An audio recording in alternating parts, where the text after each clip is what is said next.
to another episode of St Vincent Untold Stories.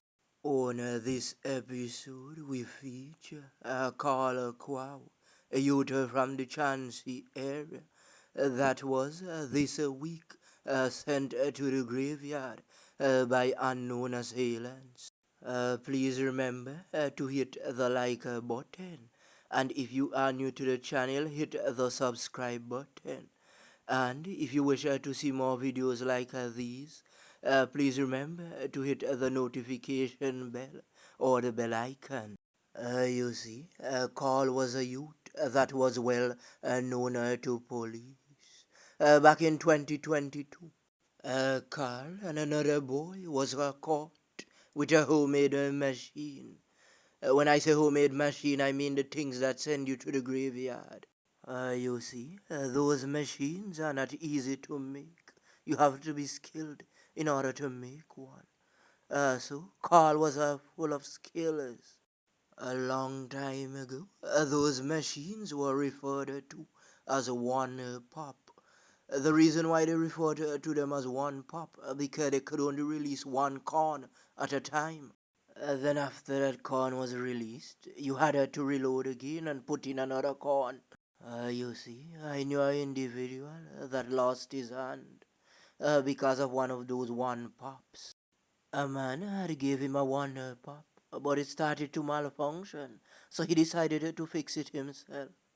And oh boy, instead of the corn went forward, it went backward and took off his hand.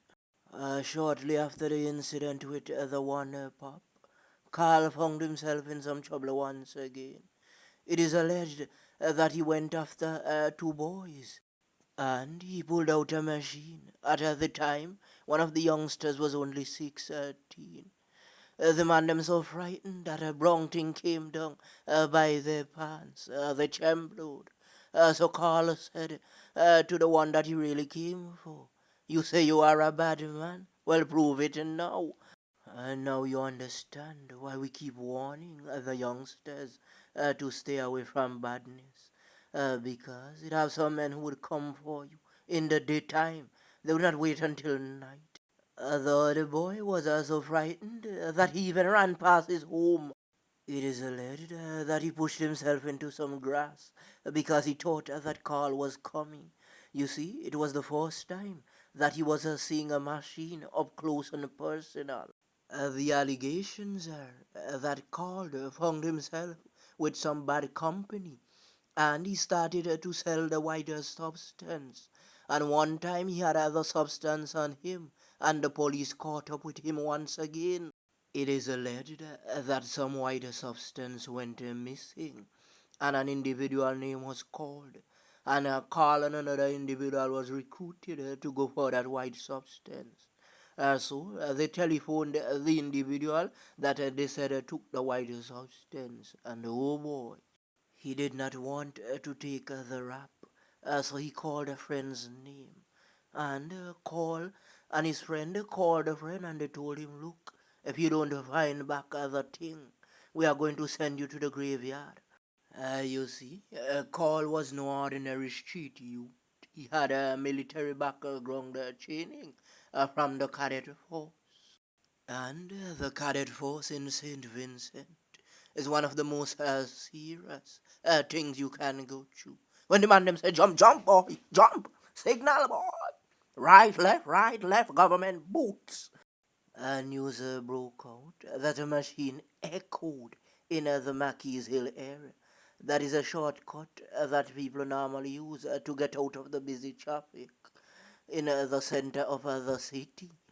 When the smoke cleared, one man was found in a car, but it was too late. They could not save him. Unknown assailants had already dealt with him and ran off. It is alleged that the man decided to take the shortcut because he was going for his child. But while on the journey, the car got into a small thing, and he called the owners for the rental car. But there was too much traffic, so he decided to tell his girlfriend that he would be too late to make the pickup.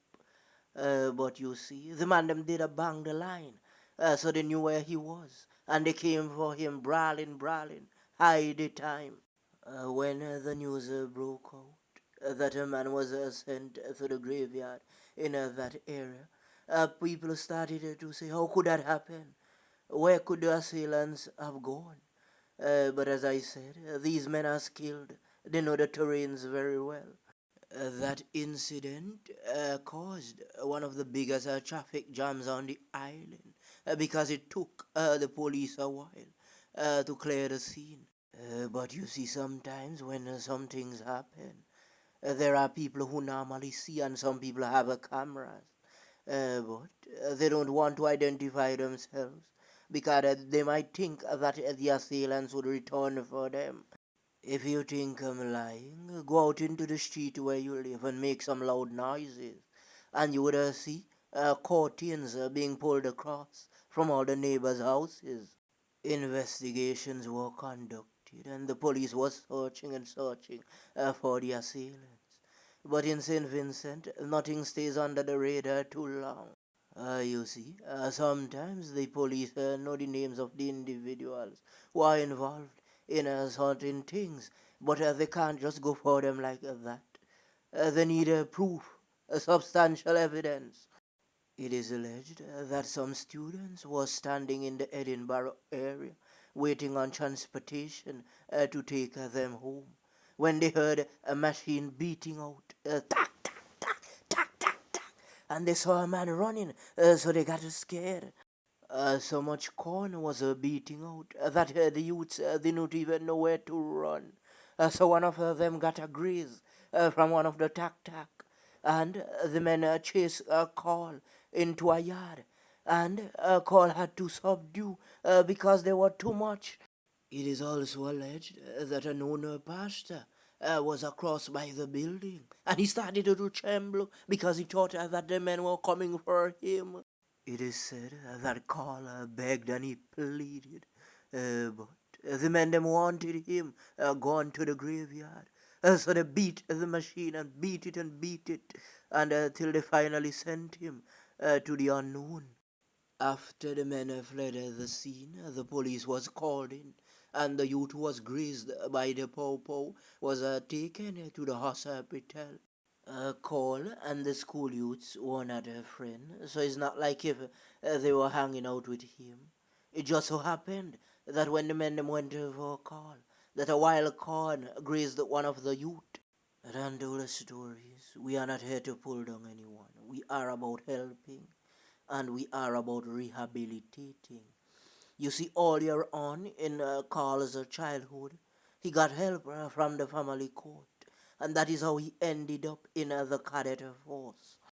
You see, this is another case where you bring children, but you don't bring their minds, because Carl's father is probably an outstanding man that talks to Carl every day, but sometimes the youths want their own way. Carl family could be one of the best families in St. Vincent, but that doesn't mean that Carl is going to turn out good. And it didn't even mean that Carl was working on his own. It could be a case of peer pressure. Friends telling you, do this and do that. You're soft, you're porridge. You know those kinds of friends. And they can't even do it themselves. Now you see, the system did not fail Carl. The system tried its best to help. There are a lot of youths that are going through a lot of things, but they are afraid to speak out. Sometimes they keep it inside. Sometimes a youth could be hungry and not expressing that hunger. He's afraid to go to the neighbor because if there's an argument, the neighbor might say, "You are playing rude, and I gave you the rice and the flour and the sugar," and that is how it goes. And people might say, "Well, there are things, there are breadfruit." But as a little child from an area once, I told his mom, "Mommy, every minute of breadfruit, breadfruit. I'm tired of breadfruit. How we can buy some rice." I done told her stories who want to say condolences to the family of Kwao. And condolences to all those who got mixed up in such a triangle. And who wish the youth that got grazed by the popo a speedy recovery. And to the 16-year-old, well, he's older than that and now. We wish him all the best in his future endeavors. How many more, how many more youths put along the machines?